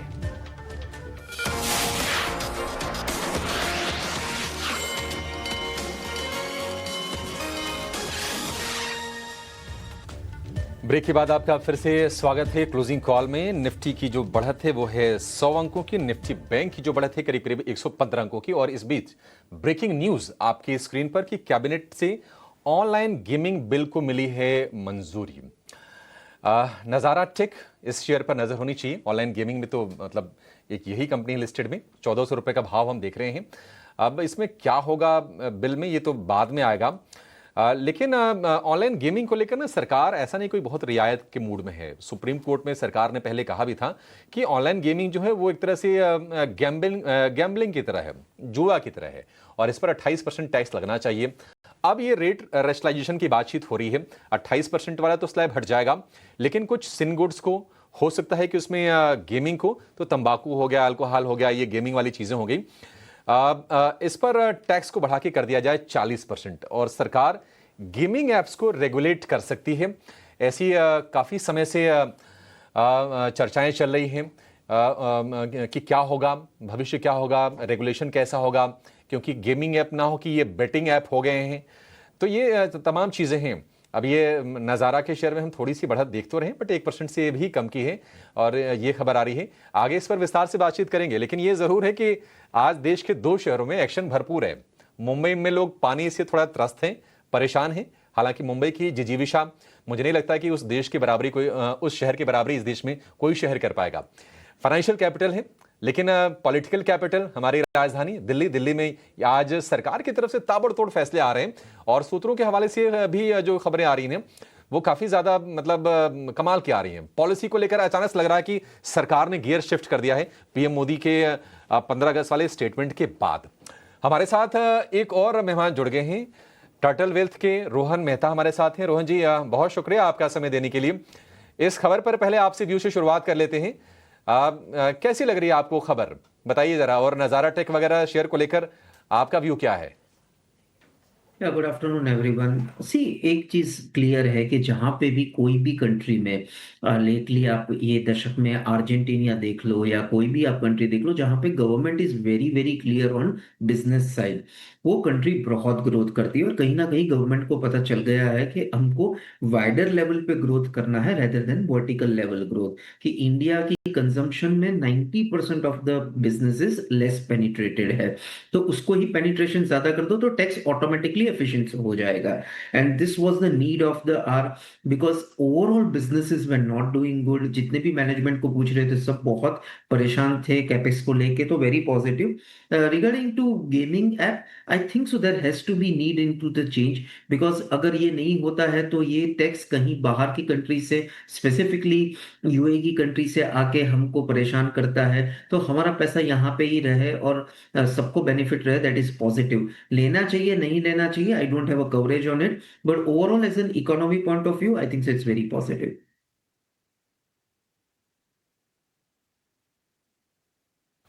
ठीक है, ठीक है। तो ये खबर आई है, और बैटिंग ऐप को लेकर सरकार सख्त है, गेमिंग ऐप्स को सरकार रेगुलेट कर सकती है। हालांकि हम शेयर पर ऐसी कोई ज़्यादा इस पर असर देख नहीं रहे हैं, लेकिन ये तो फिर भी गेमिंग से जुड़ी कंपनी है। बहुत सारे तो ऐसे देश में बैटिंग ऐप्स हैं और उसमें उसके विज्ञापन हम देखते हैं कि बहुत तगड़े लोगों से करवाया जाता है। तो जो सेलिब्रिटी जो विज्ञापन करते हैं ना, उन पर भी सरकार नकेल कसने की तैयारी में है। और देखिए, कई जगहों पर क्या है ना कि आय का जरिया है। अगर हम कसिनो की ही बात करें तो आप यहाँ पर सिक्किम में देखेंगे, और गोवा में भी जो कसिनो है ना वो ऑफशोर है। मतलब ऐसा नहीं कि आप जमीन के अंदर है, वो सारे के सारे चलते हैं, क्रूज वगैरह पर कसिनो चलते हैं। तो उसको लेकर कमाई तो वहाँ से होती है, अच्छी खासी कमाई होती है सरकार की। लेकिन भारत जैसे देश में बहुत ज़्यादा इसको फ्लरिश करने के लिए ग्राउंड सरकार पैदा नहीं करना चाहती, क्योंकि ये तमाम छोटे लोग होते हैं। हमारे यहाँ तो एफ&ओ ट्रेड को लेकर भी तमाम रेस्ट्रिक्शंस हैं, सरकार उसको डिस्करेज करना चाह रही है। फिर ये बेटिंग को पॉपुलराइज नहीं करेंगी, ये चीज़ तो साफ है। और ये उसी दिशा में रेगुलेशन की बातचीत आ रही है, और ये काफ़ी समय से चल रही थी कि इसको रेगुलेट किया जाएगा। लेकिन चलिए आगे बढ़ते हैं शो में, अपने रिपोर्टर को जोड़ के जरा समझेंगे मामला कि ये हुआ क्या है, इससे होगा क्या, इस बिल के चलते क्या क्या चीज़ें प्रावधान आ जाएंगे, सरकार की सख्ती, सरकार की नकेल कैसे बढ़ेगी लोगों के हित में। लेकिन अगर हम बाजार की बात करें तो आज क्लियरली ऑटो शेयर ने बढ़िया प्रदर्शन को जारी रखा हुआ है। टाटा मोटर करीब 3.5% ऊपर है। लेकिन टाटा मोटर की बात नहीं करेंगे, टाटा मोटर के बारे में थोड़ा आगे बात करेंगे और समझेंगे कि 700 रुपए के ऊपर ही सस्टेन कर पाएगा कि नहीं कर पाएगा। एक बड़ी खबर भी आई है, उसका रुख करेंगे। लेकिन पेटीएम निकल गया है 1200 रुपए के ऊपर, और पेटीएम ने कमाल की चाल दिखाई है। पिछले साल भर में ये शेयर हो गया है साल डेढ़ साल में लगभग 3 गुना, 1223 रुपए का भाव, 52 वीक हाइस पर यह शेयर है। राजेश जी, यहां से भी हिम्मत है पेटीएम में तेजी करने की, आपको लगता है कि नहीं अभी और चलेगा, फ्यूल अभी खत्म नहीं हुआ है? देखिए, अभी फ्यूल खत्म होने के साइन तो अभी नहीं आए हैं। स्टॉक अभी भी हायर ट्रेजेक्ट्री में ही सस्टेन करते हुए देखने को मिल रहा है।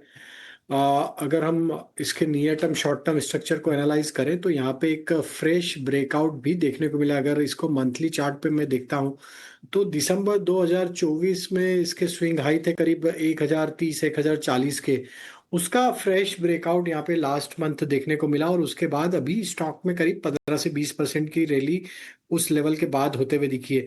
बट ये एक बड़ी टाइम फ्रेम पे जो ब्रेकआउट बने हैं उसके चलते हमें लगता है कि ये मोमेंटम और भी एक्सटेंड होते हुए दिख सकता है। मंथली चार्ट पे अगर देखें स्टॉक को तो ये 6th कंसेक्यूटिव मंथ है स्टॉक का जहाँ पे stock higher high low formation बनाते हुए दिख रहा है। और आपके चैनल पे हमने काफी बार ये स्टॉक को लोअर साइड पे रिकमेंड भी किया है। तो अभी एक सस्टेन अपमूव यहाँ पे क्लियरली मंथली चार्ट पे बने हुए हैं। तो हमें लगता है कि इसकी ट्रेजेक्ट्री फर्दर और हायर साइड पे बन सकती है। और हमें लगता है जब तक ये स्टॉक 1160 1170 के ऊपर सस्टेन है, पॉसिबिलिटी है कि स्टॉक में 1300 से लेके 1350 तक की अपसाइड भी यहाँ पे कंटिन्यू होते हुए दिखे। पेटीएम में और तेजी यहां से आपको दिखेगी, 4% ऊपर ये शेयर है। एक और शेयर हम देख रहे हैं कि पिछले आधे पौने घंटे में काफ़ी अच्छे से ऊपर आया है, वो है एक्साइड का। एक्साइड 392 रुपये का भाव है, 4% ऊपर है। वायदा के भी सबसे ज़्यादा चढ़ने वाले शेयरों में शामिल है। और इसमें अगर आप ओपन इंटरेस्ट देखेंगे तो ओपन इंटरेस्ट एडिशन काफ़ी अच्छा है, करीब 24% का OI एडिशन हम देख रहे हैं एक्साइड के शेयर में। तो ऐसा तो लग रहा है कि नहीं एक्साइड और चलेगा। राजेश जी, एक्साइड क्या इस तेजी के बाद भी सौदे ले सकते हैं? एक्साइड में आप क्या लेवल्स देख रहे हैं? हालांकि हम देखते हैं कि 390 से 400 के रेंज में थोड़ा शेयर ये फंसता है, इस बार ये बाधा पार कर पाएगा? अभिषेक जी, देखिए ये स्टॉक का फोर्थ कंसेक्यूटिव मंथ है जहां पे स्टॉक एक अभी भी कंसोलिडेशन में अटका हुआ है। लेकिन अच्छी बात यह है कि ये एक कंसोलिडेशन के बाद अपने हायर बैंड को अब निगोशिएट करते हुए देखने को मिल रहा है। और जिस तरीके से डेटा बने, हमें लगता है yes there is a possibility कि यहाँ पे एक ब्रेकआउट की तैयारी होते हुए दिख रही है। तो हमें लग रहा है कि 400 405 ये लेवल अगर ये क्रॉस करता है इस बार, तो इसमें एक अच्छा अपमूव टुवर्ड्स 440 की तरफ बढ़ते हुए, 440 450 की तरफ बढ़ते हुए दिख सकता है। तो अभी थोड़ा रुकना चाहिए। हालांकि अगर पिछले 3-4 महीने के बिहेवियर देखें तो हर बार यहीं से स्टॉक में करेक्शन आता है। बट हमें लग रहा है कि अब यहाँ पे कंसोलिडेशन का फेज कहीं ना कहीं ओवर होते हुए दिख रहा है। ऑटो एंसिलरी में एक अच्छा मोमेंटम यहाँ बना हुआ है। सो हमें लग रहा है कि यहाँ पे ब्रेकआउट की तैयारी होते हुए दिख रही। 386 के स्टॉप लॉस से पोजीशन होल्ड रखें। और हमें लगता है ये स्टॉप लॉस अगर नहीं टूटते तो फिर इसमें 405 रुपए का ब्रेकआउट होते हुए दिखेगा। एंड देन फिर इसके फाइनली 440 450 पोजिशनल टारगेट भी आते हुए दिख सकते हैं। देखिए एक्साइड जो है यहाँ पे 4% स्टॉक ऊपर है। हमारा राजा बैटरीज भी देखे तो लगभग 4% ऊपर है। तो ऑटो एंसिलरीज में अब कैचअप देखने मिल रहा है, जिस तरह अभिषेक थोड़ी देर पहले बता रहे थे कि ऑटो सेगमेंट में तेज़ी आई है। तो चलिए एक छोटा सा ब्रेक लेते हैं। ब्रेक के उस पार जो है हम अहम कॉल्स पे नज़र डालेंगे और मार्केट एट 3 क्या रहेगा उस पर भी हमारी नज़र रहेगी।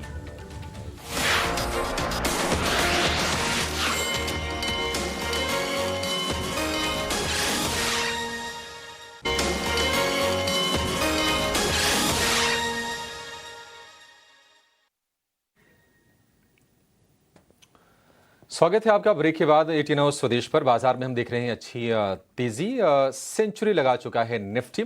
और निफ्टी बैंक की बात करें तो 130 अंक ऊपर आपको निफ्टी बैंक कारोबार करता हुआ दिखाई देगा। लेकिन गेमिंग से जुड़ी जो कंपनी है या फिर कसिनो से जुड़ी जो कंपनी है, आप उसमें देखिए अच्छी तेजी है।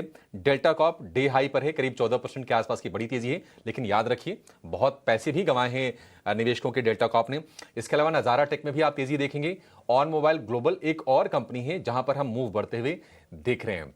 और खबर आई है गेमिंग को लेकर कि गेमिंग बिल लेकर आएगी सरकार और रेगुलेट करने की तैयारी है इस सेगमेंट को। हमारे सहयोगी प्रकाश प्रियदर्शी जुड़ गए हैं।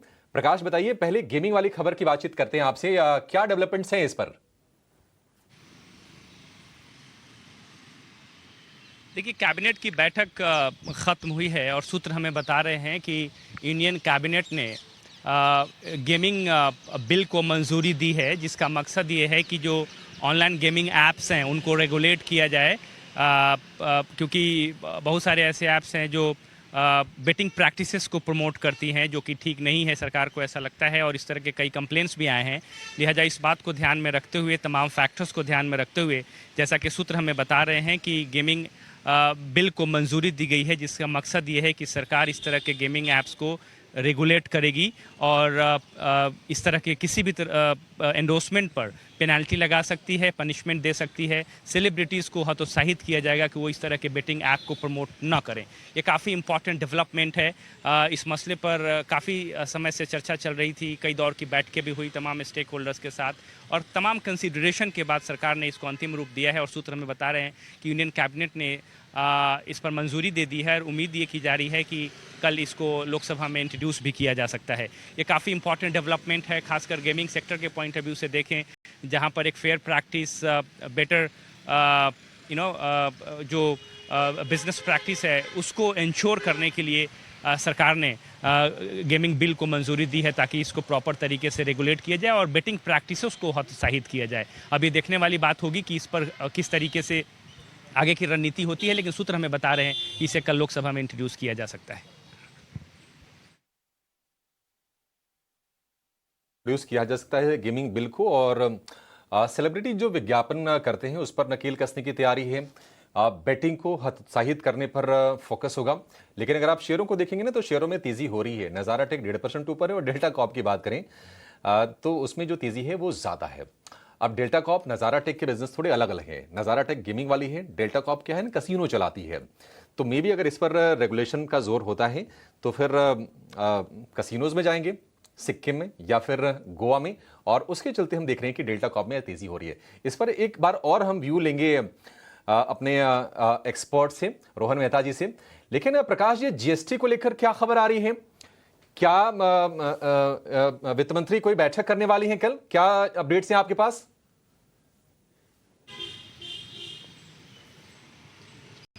देखिए, वित्त मंत्री बैठक नहीं करने वाली हैं। दरअसल जीएसटी जीओएम की बैठक है। GST GOM on cess, GST GOM on insurance product बैठक है 21 और 22 अगस्त को। लेकिन जो इसमें इम्पॉर्टेंट बात यह है कि वित्त मंत्री जीएसटी जीओएम को संबोधित करेंगी। ये आमतौर पर ऐसा होता नहीं है कि क्योंकि वित्त मंत्री जो है वो जीएसटी काउंसिल की चेयरमैन होती हैं, लिहाजा वो जीएसटी जीओएम को रिप्रेजेंट नहीं करती, एड्रेस नहीं करती। लेकिन परहैप्स ये पहली बार ऐसा हो रहा है कि वित्त मंत्री खुद जीएसटी जीओएम को एड्रेस करेंगी और सेंटर का जो व्यू पॉइंट है जीएसटी में नेक्स्ट सेट ऑफ जो रिफॉर्म्स होने वाला है उस पर अपनी बात रखेंगी। ये काफ़ी इंपॉर्टेंट डेवलपमेंट है। कल वो जीएसटी सेस और इंश्योरेंस पर सेंटर का क्या व्यू है वो जीओएम के सामने रखेंगी, और परसों यानी कि 21 अगस्त को रेट रैशनलाइजेशन के ऊपर जीएसटी जीओएम को संबोधित करेंगी। जैसा कि आपको पता है कि सेंट्रल गवर्नमेंट ने जो प्रपोजल तैयार किया है उसमें 2 रेट स्ट्रक्चर की सिफारिश की है, सिर्फ 5% और 18% का जीएसटी स्ट्रक्चर हो उसकी सिफारिश की है। लिहाजा इसके पीछे की क्या लॉजिक है, क्यों सेंटर ने ये प्रपोजल तैयार किया है, और सेंटर का कोई रिप्रेजेंटेशन इस जीओएम में नहीं है। लिहाजा सेंटर के रिप्रेजेंटेटिव के तौर पे वित्त मंत्री जीओएम को एड्रेस करेंगी और उसके बाद वो बैठक से आ जाएंगी और फिर जीएसटी जीओएम के जो मेंबर्स हैं वो आपस में बैठक करेंगे और फिर फाइनल रिकमेंडेशंस प्रिपेयर करेंगे। तो ये काफ़ी इंपॉर्टेंट डेवलपमेंट है जहां पर सरकार काफ़ी गंभीर नज़र आ रही है कि जो नेक्स्ट सेट ऑफ रिफॉर्म्स है जीएसटी के तहत वो किस तरीके से हो, उसकी रूपरेखा क्या हो, जिसकी झलक प्रधानमंत्री ने पहले दे दी है। और अब कल की बैठक में वित्त मंत्री सरकार की तरफ से अपना पक्ष रखेंगे। जी,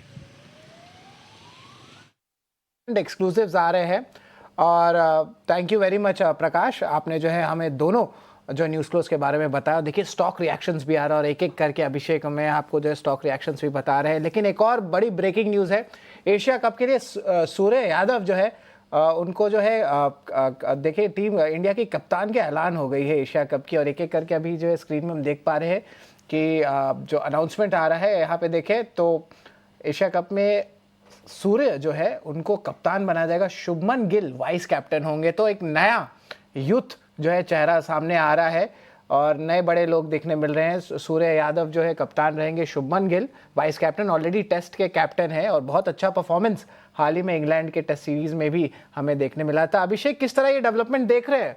अब पूरी तरह यूथ जो है पूरी जो है कमांड संभाल रहे हैं, तो किस तरह जो है आगे इंडियन टीम का व्यूज देखने मिल रहा है अभिषेक? मुझे ऐसा लग रहा है शरद कि देखिए ये अब ना शुभमन गिल को T20 की भी कप्तानी देने की तैयारी चल रही है। और क्योंकि करीब मुझे लगता है 8 या 9 महीने से शुभमन गिल ने कोई T20 मैच नहीं खेला है, लेकिन जिस तरह से प्रदर्शन उनका रहा है इंग्लैंड के दौरे पर, आईपीएल भी अच्छा गया था और सीधे टीम में इंक्लूजन, और इंक्लूजन के साथ साथ उनको बना दिया गया है अब ये वाइस कैप्टन। ये यूएई में खेले जाएंगे मैच, ये एशिया कप के ओरिजिनली भारत में होने थे, लेकिन भारत पाकिस्तान तनाव के चलते वेन्यू को शिफ्ट किया गया यूएई में, दुबई वगैरह में मैचेज होंगे। तो ये एक ठीक है, शुभमन गिल का इंक्लूजन तो बनता था।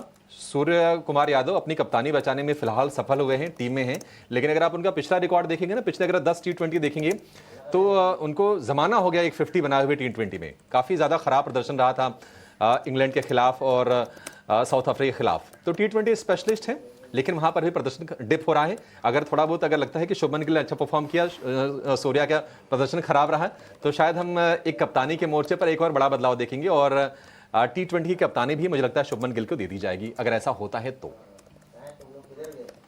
बिल्कुल एक्सपेक्टेशंस यही दिख रही है और इस पे तो चर्चा होते ही रहेगी।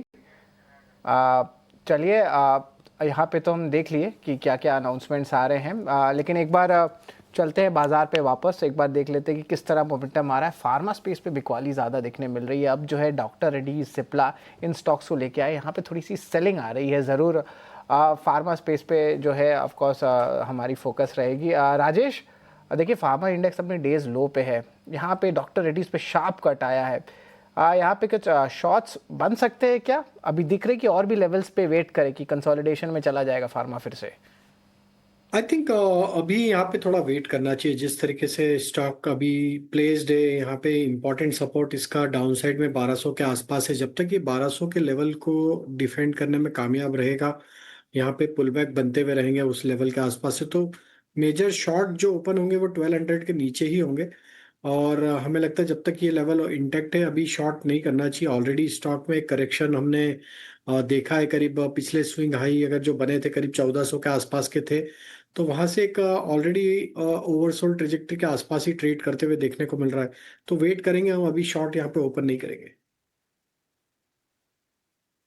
जो है अभी ओपन नहीं करेंगे, अभी भी वेट एंड वॉच रखेंगे। देखिए एक्सपोर्ट डेटा उतना ख़राब आया नहीं था, और अगर अनसर्टेनिटी जो फार्मा के एक्सपोर्ट्स की रहती है वो सॉल्व हो जाती है तो एक अच्छी अपमूव आ सकती है। और वेट लॉस ड्रग्स का भी पॉजिटिव ट्रिगर है, तो ये पॉइंट ज़रूर याद रखिएगा। रोहन, आपसे ही पूछना था, निफ्टी तो अभी अच्छे डिसेंट एलिवेटेड लेवल्स पे आ रहे हैं और सेक्टोरल अपमूव और बहुत सारे पार्लियामेंट के जो अनाउंसमेंट्स है वो दिए जा रहे हैं। आप शिपिंग स्पेस पे भी जो है आपकी राय लेना चाहूँगा। यहाँ पे भी हाल ही में बिल पास हुआ था। आज हालांकि देखें तो वॉलेटिलिटी जो है काउंटर्स में देखने मिल रहे हैं, but positionally as a long term shipping space में जो है बहुत चेंजेस जो है स्ट्रक्चरली देखने मिल रही है शिपिंग में, पोर्ट्स में। उसमें आपकी क्या राय रहेगी और कौन से स्टॉक्स पे जो है रिस्क रिवॉर्ड रेशियो फेवरेबल है लंबे अवधि के लिए, बताएं। बहुत टाइम से हम देख रहे हैं जी शिपिंग को, और शिपिंग बहुत अच्छी लेवल पे, बहुत अच्छे डिस्काउंटेड वैल्यू पे मिल रहा है। जो शिपिंग कंपनीज ने अच्छा किया है वो स्पेसिफिकली डिफेंस की शिपिंग कंपनी की है, पर जो डॉक की शिपिंग कंपनीज है वो इतनी अच्छी नहीं की है।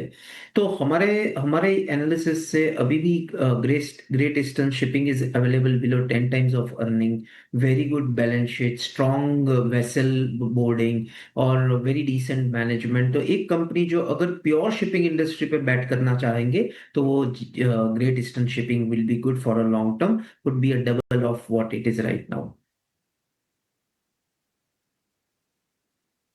यहाँ पे बड़े रिस्क रिवॉर्ड के साथ जो है रोहन बता रहे SCI यानी कि शिपिंग कॉरपोरेशन ऑफ इंडिया, उस पर नज़र रखिए। इंपॉर्टेंट अनाउंसमेंट्स भी आ सकती हैं इस काउंटर पे, और एक्सक्लूसिव्स पे जो है हमारी नज़र तो हमेशा ही रहती है। लेकिन चलिए एक बार टाटा मोटर्स पे जो है अभिषेक ने एक खास रिसर्च किया है, और टॉप गेनर्स आपके निफ्टी इंडेक्स में है। अभिषेक बताएं टाटा मोटर्स पे क्या खास है, क्या अहम ट्रिगर्स आ रही है, और एक्सपोर्ट डोमेस्टिक दोनों ही साइड में जो सिलेंडर्स फायर करे, जरा बताएं क्या रीजंस हैं।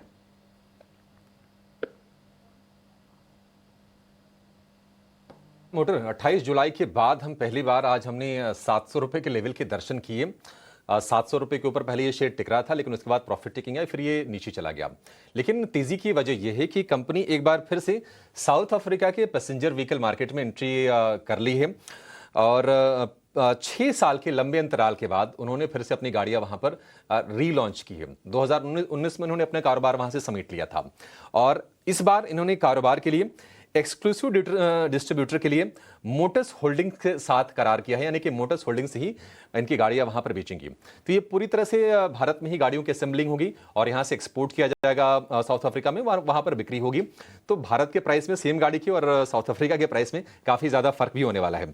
अब कौन कौन सी गाड़ियां ये लॉन्च वहां पर कर रहे हैं फिर से, इसमें टाटा पंच है, इनकी काफी पॉपुलर ये माइक्रो SUV है, हैरियर है, टाटा कर्व है जो हाल फिलहाल में लॉन्च हुई है, और टियागो जो कि एक उनके पुरानी हैचबैक स्मॉल कार है, उसको वहां पर लॉन्च कर रहे हैं। बता दें आपको कि 2004 में इंडिका और इंडिगो के साथ इन्होंने साउथ अफ्रीका में एंट्री की थी। उसके बाद विस्टा, सफारी, टाटा एरिया जैसी तमाम गाड़ियां ये वहां पर बेचते थे, लेकिन बाद में 2019 में वहां से इन्होंने कारोबार को समेट लिया। अब साउथ अफ्रीका कई सारी जो कंपनीज हैं उनके लिए ना एक बढ़िया मार्केट है, ये 6.5 करोड़ के आसपास की पॉपुलेशन है। और अगर हम कुछ और कंपनी जो वहां पर फोकस करती हैं, बिक्री करती हैं, उसमें सुजुकी है, M&M है, Hyundai है, निसान है, ये अपनी गाड़ियां वहां पर बेचती हैं।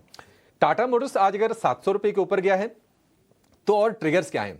देखिए, एक ट्रिगर तो जीएसटी वाला निश्चित तौर पर है कि 28% से घटकर अगर 18% होने जा रहा है जीएसटी दिवाली से, तो एक बड़ा बढ़िया एक राहत की चीज होगी, बशर्ते कंज्यूमर्स को ना जीएसटी के बेनिफिट्स दें। ऐसा नहीं कि दाम बढ़ा दें और जीएसटी घट जाए और लोगों के लिए दिक्कतें वही रह जाएं। तो दिवाली पर जीएसटी की दरें घटेंगी। नवरात्रि और दिवाली पर अच्छी बिक्री भी होगी, हर साल होती है, हर साल हम देखते हैं कि इस बार क्या ट्रेंड होता है।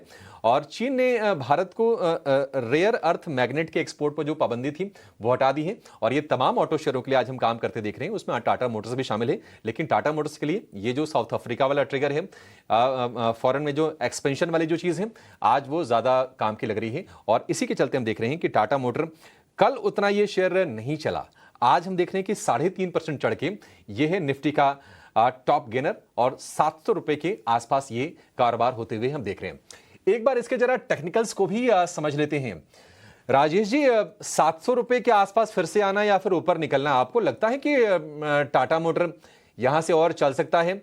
कोई ट्रेडिंग बाउंस के लिए आप टारगेट सुझाएंगे? तो अभिषेक जी देखिए, ऑटोमोबाइल पूरा स्पेस ही यहाँ पे हमें पसंद आ रहा है। करेक्शन के बाद देखें तो सारे ही स्टॉक्स में एक अच्छा अप मूव बनते हुए दिखा है। टाटा मोटर हालांकि एक अंडर परफॉर्मिंग स्टॉक रहा है काफ़ी समय से, लेकिन अभी हमें जो पिछले हफ्ते और ये करंट वीक में भी जिस तरीके से बाइंग बना है लोअर साइड से, स्टॉक में एक रिवर्सल के अर्ली साइन यहाँ पे आते हुए दिख रहे हैं।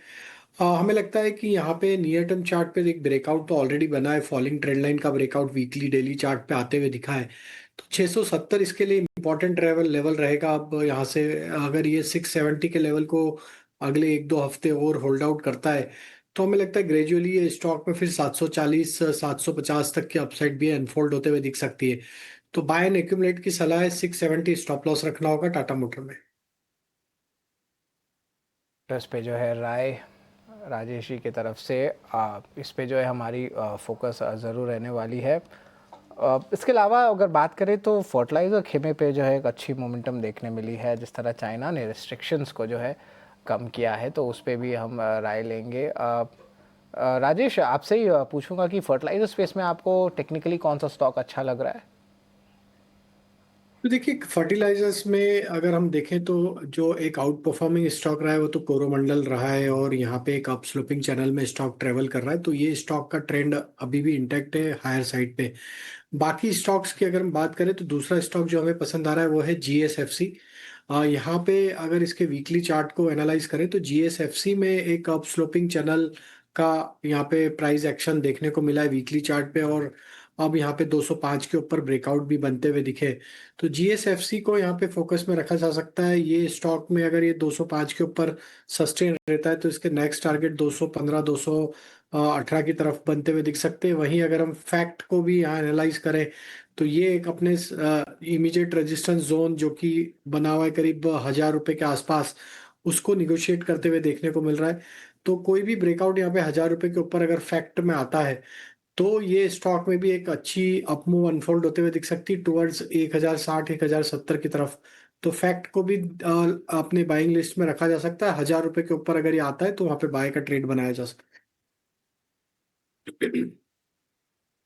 नाटको फार्मा यहाँ पे अच्छी अपमूव आ रही है, और धीरे धीरे करके देखिए फार्मा स्पेस में कुछ कुछ बड़े काउंटर्स में सेलिंग आई थी, लेकिन जो यूजुअल नेम्स हैं 2-3 हफ्ते के बाद वापस उठ रहे हैं। Natco Pharma, Laurus Labs, Mankind Pharma, कुछ डोमेस्टिक फेसिंग नेम्स है, और नाटको फार्मा वापस से जहाँ पे हमने देखी थी कि अच्छी मोमेंटम आई थी, उसके बाद स्टॉक जो है एक कंसोलिडेशन फेज पे कुछ हफ्तों के लिए चला गया था, लेकिन अब अच्छी अपमूव दे रहा है नाटको फार्मा, लॉरस लैब्स।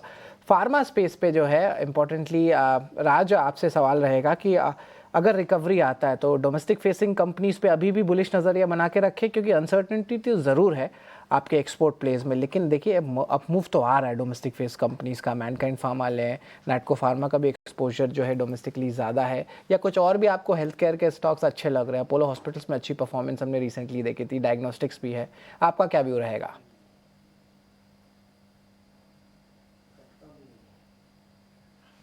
हाँ राज।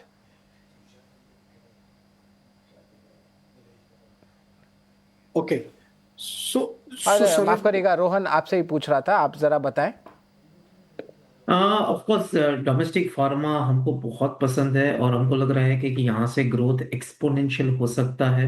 Hospitals are also very interesting, पर हमको कहीं पे भी इंटरनेशनल कहीं पे भी कुछ फार्मा में है वहां से हम अभी दूर रह रहे हैं, बिकॉज बहुत विजन नहीं क्लियर है। पर overall domestic OTC pharma player plus hospitals are a very very interesting buy for long term.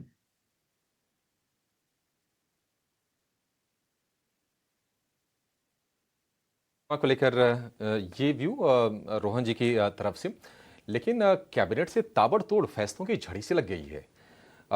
Kota Bundi airport बनाने को मंजूरी मिली है। ये खबर आपके स्क्रीन पर। तो एयरपोर्ट का जो नेटवर्क है लगातार वो बढ़ रहा है, एयर ट्रेवलर भी बढ़ रहे हैं और ये नए एयरपोर्ट को मंजूरी मिली है। और एयरपोर्ट निर्माण पर करीब करीब 1500 करोड़ रुपए के आसपास के खर्च होंगे।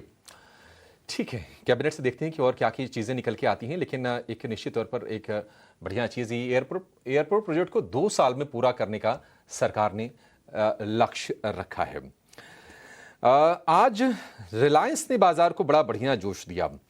करीब 2.25% ऊपर रिलायंस को हम देख रहे हैं।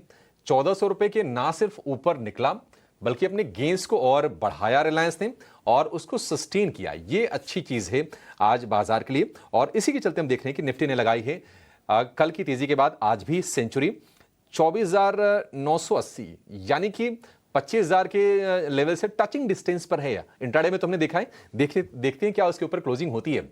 लेकिन रिलायंस के लिए दरअसल 2 खबरें आई। एक तो उनके जो शुरुआती जो प्लान्स थे 1 GB वाले 205 रुपए 249 वाले उसको खत्म कर दिया है। और दूसरी चीज ये हुई कि एक रिलायंस कंज्यूमर ने एक एक्विजिशन किया है। उसका नाम है नेचर एज बेवरेजेस। ये हर्बल ड्रिंक्स बनाती है, आयुर्वेदिक ड्रिंक्स बनाती है कंपनी। और इन दोनों खबरों के चलते आज रिलायंस में हमने जोश दिखाया है। तो जरा इस खबर को विस्तार समझ लेते हैं कि रिलायंस जियो के जो यूजर्स हैं उनको तो निश्चित तौर पर थोड़े महंगे प्लान सब लेने पड़ेंगे, बट कंपनियां जो लगातार ARPU यानी कि एवरेज रेवेन्यू पर यूजर बढ़ाने की कोशिश कर रही हैं, उस दिशा में एक इंपॉर्टेंट कदम जरूर है। हमारे सहयोगी पुलकित बंडी हमारे साथ जुड़ गए हैं। पुलकित, जरा बताएं किस तरह से यूजर्स को झटका लग रहा है और रिलायंस जियो के जो टेलीकॉम जो टैरिफ्स हैं, जो प्लान्स हैं, वो कितने महंगे हो रहे हैं? जो जियो के 1 GB प्रतिदिन के प्लान थे वो अगर हम जियो की ऐप में देखें तो अब वो डिसकंटिन्यू हो चुके हैं और वहां पे हमें 1.5 GB प्रतिदिन का जो प्लान है वो अब नजर आ रहा है। ये 2 तरह के फॉर्म में है। एक तो अगर हम 22 दिन की वैलिडिटी के साथ अगर इसका रिचार्ज करते हैं तो लगभग 239 रुपीज का ये प्लान आएगा। वहीं अगर हम 28 दिन की वैलिडिटी के साथ इसे रिचार्ज करते हैं जो 1.5 GB प्रतिदिन का प्लान है तो ये लगभग 299 रुपए का पड़ेगा। वहीं अगर हम दूसरे टेलीकॉम यूजर्स की टेलीकॉम कंपनीज की बात करें जैसे कि एयरटेल और वोडाफोन आइडिया, तो इनके अभी भी 1 GB पर डे के प्लान चालू हैं जिसकी कॉस्ट लगभग 299 रुपए है, लेकिन उसकी वैलिडिटी 28 दिन है।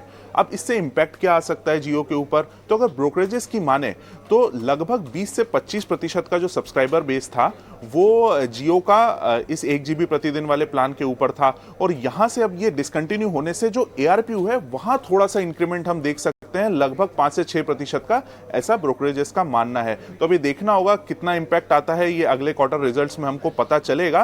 लेकिन अभी के लिए ये न्यूज है कि 1 GB प्रतिदिन का प्लान ऑनलाइन रूप से तो अवेलेबल नहीं है। ठीक है। तो ये रिलायंस में तेजी हो रही है। देखिए क्या है कि अगर आपको लगता है कि नहीं टैरिफ महंगे हो रहे हैं तो रिलायंस का शेयर शायद आपके काम आ जाएगा। राजेश जी कह भी रहे थे कि 1450 रुपए तक ये जाने का दमखम रखता है। और रिलायंस को लेकर S&P ग्लोबल जो कि दिग्गज जो रेटिंग एजेंसी है उसका भी बड़ा पॉजिटिव कमेंट आया है। 1400 रुपए के ऊपर ये शेयर कंफर्टेबली 3.25% के आसपास की तेजी है। लेकिन राजेश जी एक काम कीजिए, आप एक बार ना जियो फाइनेंशियल को लेकर व्यू दीजिए। 330 के आसपास ऐसे आके लग रहा है कि ये अटक सा रहा है। जियो फाइनेंस की चाल आपको कैसी लग रही है ये भी बताइए और अपने जरा BTST और STBT के ट्रेड्स भी शेयर कर लीजिए। तो देखिए जियो फाइनेंस में यस आपने सही कहा कि ये 330 से 40 के बैंड में थोड़ा यहाँ पे कंसोलिडेट करते हुए देखने को मिल रहा है। लेकिन अगर इसके ओवरऑल स्ट्रक्चर देखें शॉर्ट टू मीडियम टर्म के हिसाब से तो हमें लगता है ये व्यू अभी भी यहाँ पे बुलिश ही रखना चाहिए, क्योंकि स्टॉक में जिस तरीके से एक अच्छा अप मूव बना है और अब कंसोलिडेशन होते हुए देखने को मिल रहा है। तो हमें लगता है 340-45 के लेवल का ब्रेकआउट जिस दिन भी बनेगा यहाँ पे फिर एक अच्छी नई रैली अनफोल्ड होते हुए दिखेगी एंड देन फाइनली स्टॉक के नेक्स्ट टारगेट फिर हमें 380-390 की तरफ भी आते हुए दिख सकते हैं। तो जियो फाइनेंस पे व्यू बुलिश है, यहाँ पे बाय एंड एक्यूमुलेट की ही सलाह है। डाउन साइड में स्टॉप लॉस जो रखना होगा वो करीब 315 के आसपास होगा और डिस्क्लोजर कि ये स्टॉक मेरे पर्सनल पोर्टफोलियो में भी है जो कि लॉन्ग टर्म निवेश के हिसाब से बाय किया हुआ है। अब बीटीएसटी स्टॉक की अगर हम बात करें तो हमें लगता है कि जो हमने शो की शुरुआत में ऑटोमोबाइल थीम पे बात करी थी वहां पे ही हमें लगता है कि अभी भी मोमेंटम बनते हुए दिख रहा है और काफी कुछ ऑटोमोबाइल स्टॉक्स अच्छी एक तेजी यहाँ पे कंटिन्यू करते हुए दिखेंगे, जिसमें हमें बजाज ऑटो का स्ट्रक्चर काफी पसंद आ रहा है। 8,800 के आसपास अभी स्टॉक ट्रेड कर रहा है और जिस तरीके से अब स्टॉक ने एक ब्रेकआउट दिया है जून 2025 के स्विंग हाई को अब सरपास करते हुए दिख रहा है। तो हमें लगता है बजाज ऑटो यहाँ से ये मोमेंटम 9,000 9,100 की तरफ भी कंटिन्यू करते हुए दिख सकता है। But BTST point of view से 8,900 के टारगेट के लिए बाय करे बजाज ऑटो, डाउन साइड में स्टॉप लॉस रखे करीब 8760 के आसपास। और वही जो हमें दूसरा स्टॉक पसंद आ रहा है उसमें हमें लगता है कि पीएसयू बैंकिंग बास्केट में छोटे स्टॉक्स में एक अच्छा बाइंग इंटरेस्ट बनते हुए दिखा है, जिसमें हमें लग रहा है यूनियन बैंक ये स्टॉक में एक फॉलिंग चैनल का ब्रेकआउट आते हुए दिख रहा है। तो हमें लगता है कि यहाँ पे एक फॉलो अप बाइंग एक्शन बनते हुए दिख सकती है यूनियन बैंक में। तो 142 के टारगेट के लिए यूनियन बैंक बाय किया जा सकता है विद स्टॉप लॉस ऑफ 135। जो बैंक्स और बजाज ऑटो पे नज़र है राजेश जी की, मेरी नज़र है न्यू एज टेक स्टॉक्स पे। और यहाँ पे देखिए पेटीएम डेज हाई पे है, स्टॉक 5% ऊपर है और ओला इलेक्ट्रिक भी 9% ऊपर है, तो उस पर भी जो है हमारी नज़र रहेगी। लेकिन चलिए प्रशांत के पास चलते हैं, इंपॉर्टेंट अपडेट्स लेते हैं यहाँ पे, जहाँ पे अब देखेंगे पीवीआर आइनॉक्स जो आज स्टॉक तेज़ी दिखा रहा है। स्टॉक लगभग 4% का इंटरडे हाई बेसिस पे था। इस पे सारे डिटेल्स लेते हैं। प्रशांत बताएं। बिल्कुल शरद, और पीवीआर में तेज़ी की कई सारी वजह हैं। सबसे पहले जो उनका कोर बिजनेस है मल्टीप्लेक्सेस का, और उसमें एक अलग तरह का मोमेंटम नज़र आ रहा है क्योंकि 14 अगस्त को 2 बड़ी फिल्में रिलीज़ हुई, वॉर 2 और कूली, और इन दोनों फिल्मों ने दमदार बिजनेस अब तक कर लिया है। महज 5 से 6 दिनों की अगर हम बात करें तो इन फिल्मों में सबसे पहले अगर वॉर 2 की बात करें तो इसने वर्ल्ड वाइड 300 करोड़ और कूली ने वर्ल्ड वाइड 404 करोड़ का कमाई कर ली है। भारत में वॉर 2 की कमाई लगभग 140 करोड़ रुपए केवल हिंदी वर्जन में हुई है। साउथ के वर्जन को मिलाते तो 200 करोड़ का आंकड़ा पार कर चुकी है फिल्म। इसके अलावा अगर हम कूली को देखें तो कूली का हिंदी बिजनेस थोड़ा सा डामाडोल रहा, मात्र 18 करोड़ ये फिल्म हिंदी बेल्ट में कमा पाई, जबकि साउथ से इसने अच्छा खासा कमाई की। अभी जब मैं बात कर रहा हूं तो 270-75 करोड़ के आसपास ये कमाई पहुंच गई है। वहीं अगर हम बात करें इसके अलावा कई फिल्में और भी रही हैं, जैसे सैयारा बहुत बड़ी ब्लॉकबस्टर साबित हुई इस साल, छावा बहुत बड़ी ब्लॉकबस्टर हुई, रेड 2, इसके अलावा हाउसफुल 5 को भी ठीक ठाक बिजनेस मिला, और महाअवतार नरसिम्हा करके एक कन्नड़ा फिल्म है और वो भी अब धीरे धीरे 200 करोड़ के आसपास जा रही है। बहुत छोटे बजट की फिल्म है, एनिमेशन फिल्म, लेकिन इसने भी झंडे गाड़े हैं, हिंदी में ही 150 करोड़ का आंकड़ा पार कर चुकी है। इसके अलावा अगर देखें तो बिजनेस स्तरों पर भी बहुत कुछ हो रहा है। एक्सपेंशन की अगर हम बात करें तो देखें पीवीआर ने 14 अगस्त जिस दिन वॉर 2 और कूली रिलीज हुई थी उसी दिन मुंबई में इन्होंने 8-10 स्क्रीन का एक मल्टीप्लेक्स खोला था क्योंकि स्क्रीन की लड़ाई इसमें चल रही थी। इसके अलावा अभी उन्होंने हाल ही में बेंगलुरु में 8 स्क्रीन का एक मल्टीप्लेक्स खोला है। आने वाले जो हफ्ते हैं उसमें भी बड़ी इंटरेस्टिंग लाइनअप है। 3 फिल्मों का जिक्र करूंगा। एक तो परम सुंदरी जो कि 29 अगस्त को आ रही है, इसके बाद बागी 4 और अक्षय कुमार और अरशद वारसी की जॉली LLB 3 जिसके ट्रेलर को बहुत शानदार रिस्पांस मिला है, ये भी बड़े लाइनअप में है। तो इस साल थिएटर बिजनेस की बल्ले बल्ले, और यही वजह है कि ब्रोकरेजेस की जो रिपोर्ट आई है IIFL ने जो है वो साफ तौर पर यहाँ पर 1250 रुपए का टारगेट रखा है। वहीं यस रिसर्च की बात करें तो 1325 रुपए का लक्ष्य रखते हुए खरीदारी की राय दी है।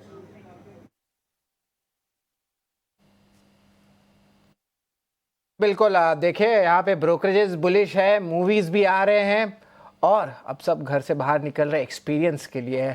लेकिन एक बार न्यूएस्ट टेक स्टॉक्स पे नजर डालते हैं। ये हॉटबोर्ड पे एक बार जल्द से फायर करे। पेटीएम 5% ऊपर है, डेज हाई पे है। वही ओला इलेक्ट्रिक 9% ऊपर है। जिस तरह रेयर अर्थ मैग्नेट्स का इशू जो ईवी प्लेयर्स के लिए है वो चाइना ने सॉल्व कर दिया है। अंडर ओन स्टॉक है, अच्छी अपमूव आ रही है। नाइका 3% ऊपर है। इटर्नल की बात करें ये भी 2% ऊपर है। पीबी फिनटेक, डिलीवरी, ये सारे स्टॉक्स देखें तो 2% पे है। तो सारे न्यूएस्ट टेक स्टॉक्स में देख रहे हैं towards the end of the day एक अच्छी अपमूव देखने मिली है और डेज हाई लेवल्स पे जो है हमें यहाँ पे क्लोजर देखने मिल रहा है। जल्दी से जो है राजेश, आपसे मैं एक ओपिनियन लूंगा। इन 5 कंपनीज के मैंने नाम लिए, Paytm, Ola Electric, Nykaa, Eternal, PB Fintech और इवन डिलीवरी, 6 नाम लिए। इसमें से अगर आपको पिक करना पड़े जहाँ पे रिस्क रिवॉर्ड रेशियो अच्छा है वो क्या रहेगा, जल्दी से बताएं। तो पेटीएम यहाँ पे क्लियरली पसंद आ रहा है। यहाँ पे एक अच्छा अपमूव कंटिन्यू होते हुए दिख रहा है, तो हमें लगता है पेटीएम के साथ तो जाना चाहिए और ये मोमेंटम फर्दर एक्सटेंड होते हुए दिखेगा। वहीं अगर हम देखें तो इसी सेगमेंट में देखें तो पॉलिसी बाजार भी यहाँ पे हमें पसंद आ रहा है। यहाँ पे भी एक ब्रेकआउट आते हुए दिख रहा है।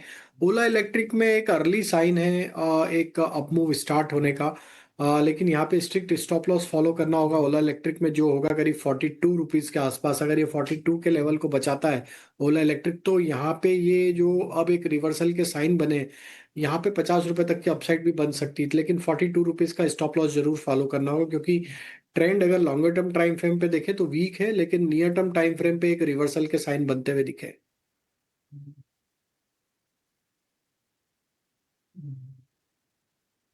ये तमाम शेयर आज आपको चलते हुए दिखाई देंगे और इसमें आप देखेंगे Paytm, Ola electric, एफएसएन e commerce यानी कि नायका और पीबी फिनटेक बढ़िया मजबूती के साथ ये कारोबार कर रहे हैं।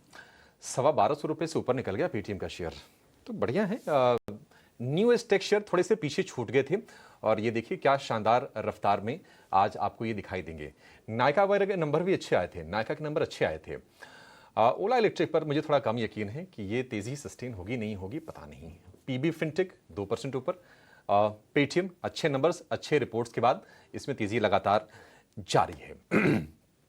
चलिए अब क्लोजिंग की तरफ बढ़ेंगे और देखते हैं कि बाजार में आज क्या लेवल्स आपको मिल रहे हैं। 24,984, वैसे होना तो ये चाहिए था कि 25,000 के ऊपर आ जाती क्लोजिंग तो थोड़ा मजा आ जाता है। 55,850 के आसपास निफ्टी बैंक की क्लोजिंग हो रही है। निफ्टी बैंक ने ही दरअसल निफ्टी की तेजी पर भी ब्रेक लगा दिया और स्पेशली जो बड़े बैंक्स हैं जिनसे उम्मीदें होती हैं, वेटेज वाला खेल भी है, उसकी हम चर्चा करते हैं। सीबी ने हालांकि संज्ञान में लिया हमारी बात को और इस पर कुछ ना कुछ होगा वेटेज के को घटाने को लेकर, देखते हैं क्या होता है। लेकिन रिलायंस ने आज बाजार में जो अपनी छवि है उसके अनुरूप प्रदर्शन किया। 1420 का भाव हम देख रहे हैं, करीब 3% के आसपास की तगड़ी वाली तेजी आज के सत्र में दिखी। इसके अलावा अगर हम देखें तो जो बड़े मूवर्स थे बाजार के, आज जी पावर में 10% की तेजी। डेल्टा कॉप गेमिंग बिल की खबर आई, 8% की तेजी डेल्टा कॉप में। इसके अलावा हम देख रहे हैं कि वर्धमान टेक्सटाइल पर इंपोर्ट ड्यूटी हटाने की बातचीत हुई। 11% की जो ड्यूटी है वर्धमान टेक्सटाइल में हमने देखी, करीब करीब 6-7% की तेजी। बैटरी वाले शेयर चले, एक्साइड, हमारा राजा, दोनों में तेजी देखी। जेटी की जिसको पहले सोना कोयू के नाम से जानते थे, इसमें तेजी आई करीब 5% के आसपास की। सीएसबी बैंक प्रॉफिट टेकिंग का शिकार हो रहा था, आज ये फ्लेवर में लौटा है और करीब 4% की तेजी इसमें बनी। बंधन बैंक में भी 4% के आसपास के अपमूव हमने देखे। बंधन बैंक क्या यहाँ से और चलेगा, इस पर नजरें रहेंगी आगे भी। टाटा मोटर साउथ अफ्रीका में कारोबार शुरू किया इन्होंने फिर से 6 साल के बाद, शेयर में 3.5% की तेजी, निफ्टी का टॉप गेनर रहा।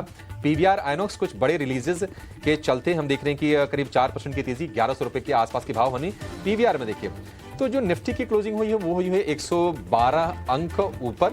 अभी जब लेवल सेटल होंगे थोड़े मोड़े इधर उधर होंगे, अदरवाइज तो 24,990। निफ्टी बैंक की बात करें 114 अंकों की तेजी। निफ्टी के मुकाबले प्रतिशत के लिहाज से तेजी आधी रही और हमने देखा कि 55,850 के आसपास की क्लोजिंग हमने देखी है। और वजह इसकी ये रही कि जो बड़े वेटेज वाले शेयर है एचडीएफसी बैंक नहीं चला, आधे % के आसपास की कमजोरी रही। थोड़ा सपोर्ट एसबीआई, आईसीआईसी बैंक ने दिया, लेकिन वो भी उतना ज्यादा नहीं था कि इंडेक्स को ज्यादा ऊपर लेकर आज के सत्र में जाए। बड़ी तेजी और कहां पर रही? रिलायंस में तेजी रही, टाटा मोटर में तेजी रही, अडानी पोर्ट का शेयर चला, बाकी हीरो मोटर बजाज ऑटो में आज भी बढ़िया तेजी। रेयर अर्थ मैग्नेट को लेकर भी खबर अच्छी आई थी और बाकी फेस्टिव डिमांड तो लगातार इसके लिए आगे बनेगी, उस उम्मीद में ये शेयर चल रहा है। इटर्नल में भी आज हमने बढ़िया तेजी पर कारोबार होते हुए देखा।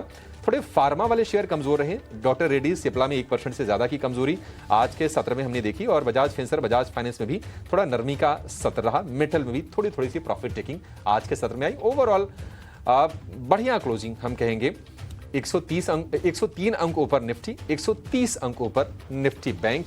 एडवांस डिक्लाइन का रेशियो अच्छा रहा और एक और सपोर्ट मिला इंडिया बिक्स से। 4.5% गिरावट इंडिया बिक्स में आई और 11.8 का इंडिया बिक्स हम देख रहे हैं स्क्रीन पर। चलिए इसी के साथ इस शो को यहां पर समाप्त करने का समय भी हो गया है।